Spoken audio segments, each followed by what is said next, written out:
Պես այդ ավգուստինյան ուղղության ինչ որտեղ կարող է տրամաբանության մեջ է, նույն տրամաբանության մեջ է, հա։ Ես ուղղակի մի բան էլ ուզում եմ նշել, որ այս խառը իրավիճակում համաշխարհային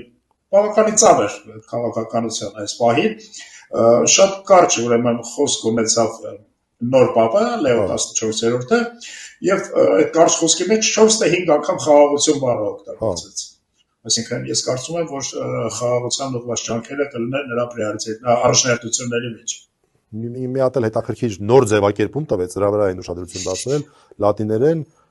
տենց բառախաղ ու տենց հետաքրքիր ձևով զինաթափ վիճակում խաղաղություն եւ զինաթափող խաղաղություն, sense լատիներենով զինաթափող եւ առանց զենքի եւ զինաթափող խաղաղություն, sense ինչ որ ձևակերպում տվեց, որը կհասկանանք թե վերջին ինչ որ ուղղությամբ է այս միտքը ընթանալու